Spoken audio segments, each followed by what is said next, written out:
বরফের দেশ পেরিয়ে চলেছি সোলাং ভ্যালি, যেখানে নানান রকমের রাইড রয়েছে। অর্থাৎ মানুষ রোমাঞ্চকরভাবে নিজেকে উন্মোচিত করবার জন্য যায় সেখানে। তাই সেখানে চললাম। নদী নালা সমস্ত কিছু পেরিয়ে, পর্বতকে পাশে রেখে, বলতে পারেন পাহাড় পর্বত নদী নালা সব কিছুকে একসঙ্গে পাশে রেখেই আমাদের নতুন অ্যাডভেঞ্চার, নতুন জায়গায় নতুনভাবে যাওয়া, পুরনো স্মৃতিরকে সঙ্গে নিয়ে নতুনভাবে চলেছি আমরা সোলাং ভ্যালি। এখানে প্যারাগ্লাইডিং থেকে শুরু করে উটের চড়া, বেলুন এবং তাছাড়াও রয়েছে বাচ্চাদের নানান রকমের সুন্দর সুন্দর রাইড, যেখানে সকলের ভীষণ ভালো লাগবে। তবে এই যে বড় বেলুনগুলো দেখছেন, সেখানে 4 জন করে বসা যায়। এই রাইডটিও সত্যিই অপূর্ব। সোলাং ভ্যালিটাও দেখার মতো, খুব সুন্দর।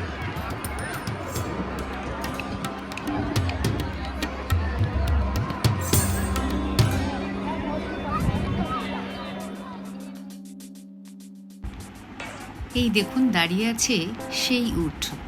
মনে পড়ে লালমোহনবাবুর কথা, তিনি কেমনভাবে উঠেছিলেন।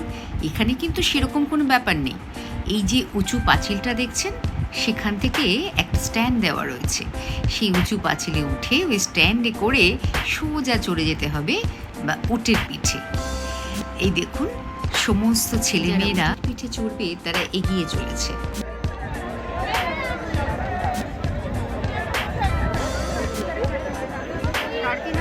প্যারাগ্লাইডিংয়ের জন্য নিচ্ছে এবং 500 টাকা হচ্ছে গোপ্রো অর্থাৎ মোবাইলের জন্য।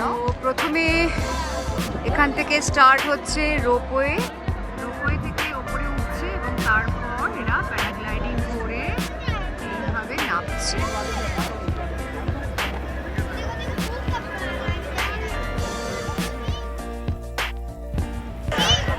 প্যারাগ্লাইডিংয়ের কাউন্টার সেন্টারে দেখলেন কেমন ভিড়, কাজে বুঝতেই পাচ্ছেন।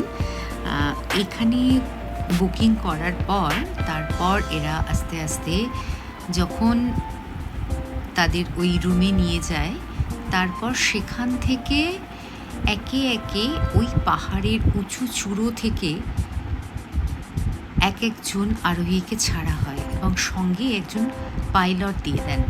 যে পাইলট যান, যার সাথে তার একটি নাম্বার থাকে এবং অ্যানাউন্স করে বলা হয় কোন পাইলট নামছে। মোটামুটি 4 থেকে 4.5 মিনিট মতন লাগে ঘুরিয়ে আনতে। সব থেকে ভয় করবে যখন ওইখানে একটি নোটপ্যাড থাকে, যেখানে লেখা থাকে যে যদি আরোহীর মৃত্যু হয় তার জন্য কর্তৃপক্ষ দায়ী নয়।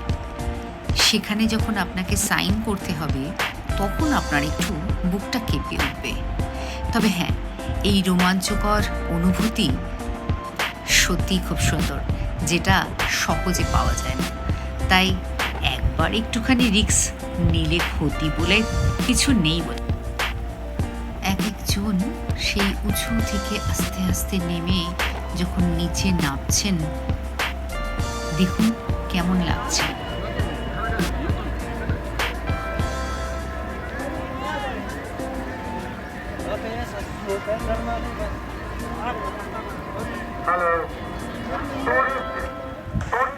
শুনতে পেলেন? যে পাইলট নামছে তার নাম্বারটা অ্যানাউন্স করে বলা হলো। অর্থাৎ তার যে বাড়ির লোক রয়েছেন, তারা চলে যাবেন সেই আরোহীকে আনতে। আপনাদেরকে কথা দিয়েছিলাম প্যারাগ্লাইডিংটি পুরোটা দেখাবো, এবং তাই জন্য সত্যি আমি প্যারাগ্লাইডিংটি কিভাবে হয় সেটা দেখাবো। তবে তার আগে একটু বলে নিই, সেটা হচ্ছে যে এই প্যারাগ্লাইডিংয়ের ভয় যেমন রয়েছে, মজাও তেমনি রয়েছে। পাহাড়ের ওই উঁচু চূড়ো থেকে যখন পাইলট কোনো আরোহীকে নিয়ে নামে, আমি জানি না সেই পাইলট খুবই অভিজ্ঞ বলেই বোধহয় তার কোনো ভয় হয় না, কিন্তু যে আরোহী তার ভয় হয় না মজা হয়, চলুন একটুখানি দেখে নিই তার কেমন লাগে। এখানে এবার রেডি করা হচ্ছে এই আরোহীকে, আর বেশিক্ষণ সময় নয়, কিছুক্ষণের মধ্যেই তাকে ছেড়ে দেওয়া হবে। তবে তাকে সম্পূর্ণভাবে নিরাপত্তার সঙ্গে তার বেল্ট থেকে শুরু করে সমস্ত কিছু বেঁধে এবং তার সঙ্গে প্যারাগ্লাইডিংয়ের এই বেলুনটি পর্যন্ত এবং পিছনে পাইলট নিয়ে রেডি স্টেডি গো।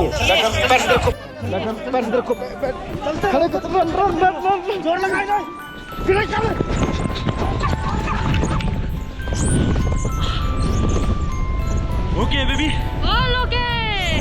ओके खोल दो इसको, इधर दे दो। पकड़ो।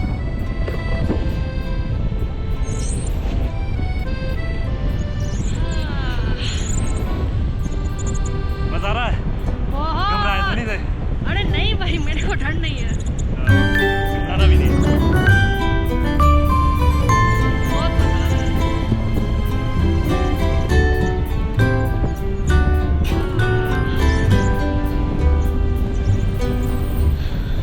পাইলটের হাতে কিন্তু রয়েছে এই প্যারাগ্লাইডিংটিকে নিয়ন্ত্রণ করবার জন্য দুদিকে দু হাতে দুটি স্টিক, অর্থাৎ সে দুটো দিয়েই তিনি প্যারাগ্লাইডিংটিকে নিয়ন্ত্রণ রাখছেন।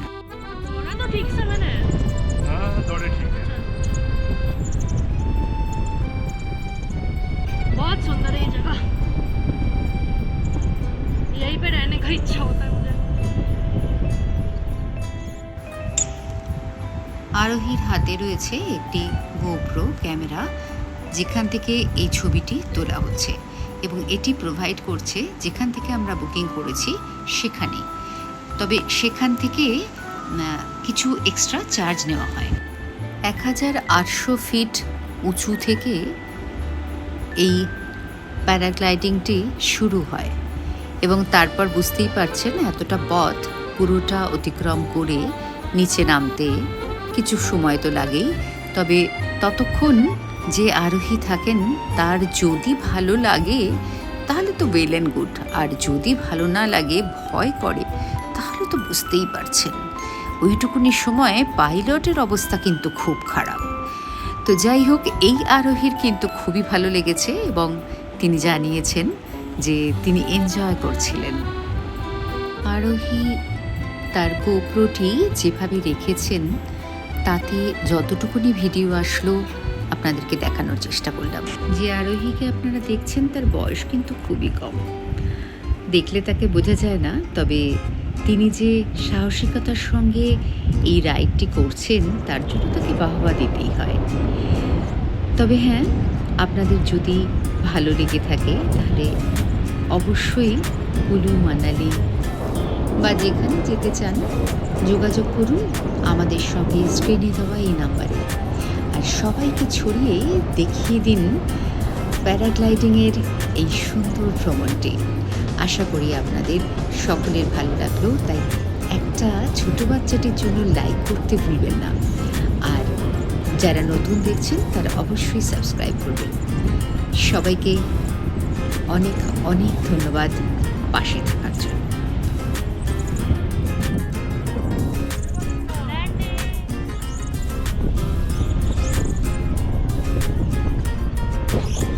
स्ट्रेट अप कर देना बेबी, ठीक है? Okay camera straight up.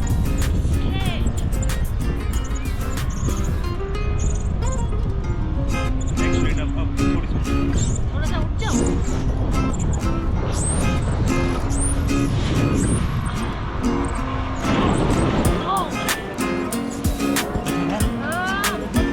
Bye करो।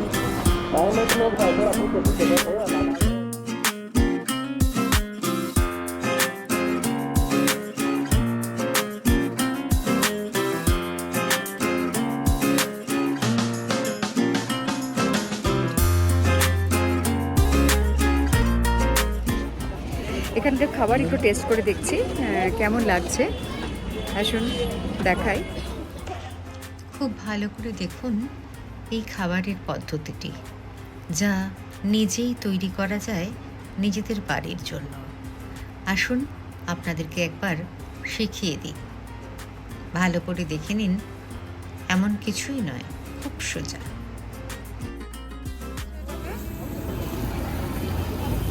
क्या खाना है, इसका नाम क्या है?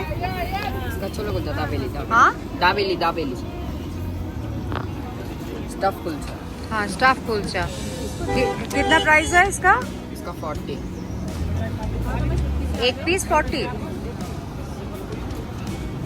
दिखाओ क्या क्या डालते हो इसमें। छोले के साथ स्टफिंग है ओके,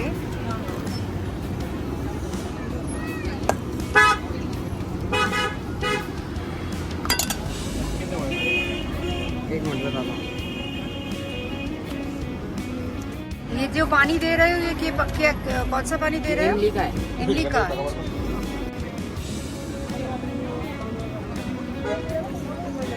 थैंक यू जी। क्या नाम है तुम्हारा? मेरा मैम लक्की लकी। कहाँ से आए हो? नहीं मैम नीचे बना दी এই স্টাফ কুলচাটি সত্যি খুব সুন্দর খেতে ছিল, ভীষণ টেস্টি। আপনাদেরকে বাড়ি গিয়ে একবার রান্না করে দেখিয়ে দেব, যদি আপনারা এখানে শিখতে না পারেন। আশা করি আপনাদের চটজলদি খাবার বানানোতে খুব সহায়ক হবে এবং স্বাস্থ্যপ্রদ খাবার, কাজেই আপনাদের খুব ভালো লাগবে। সারাদিন পর হোটেলে ফিরে এসে বেডটায় মনে হচ্ছিল এক্ষুনি শুয়ে পড়ি, কিন্তু না, ডিনারটা কমপ্লিট করতে হবে তো। তাই অবশ্যই আমরা ডিনারে নিয়ে নিলাম বাটার নান আর চিকেন। তাড়াতাড়ি খেয়ে দিয়ে শুয়ে পড়লাম আমরা।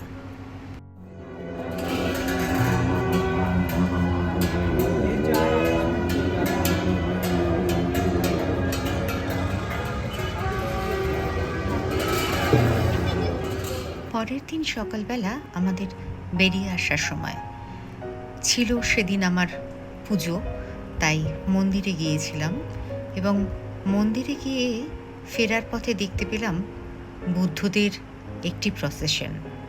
খুবই ভালো লাগলো, মনটা সত্যি আনন্দে ভরে উঠল।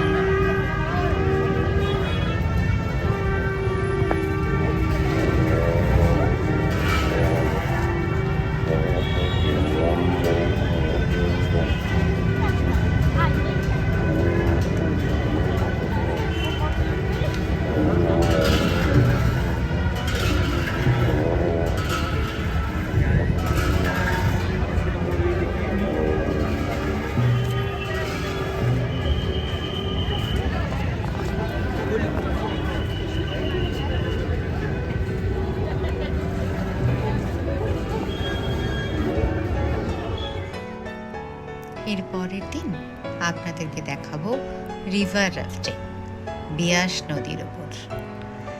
তাই আজকের মতন এখানেই বিদায় নিচ্ছি। আগামী পর্বে দেখা হবে আপনাদের সকলের সঙ্গে। যারা যারা এখনও সাবস্ক্রাইব করেননি, অবশ্যই চ্যানেলটি সাবস্ক্রাইব করে আমার পাশে থাকবেন। আর যাদের ভালো লাগলো তারা প্লিজ একটা লাইক করতে ভুলবেন না।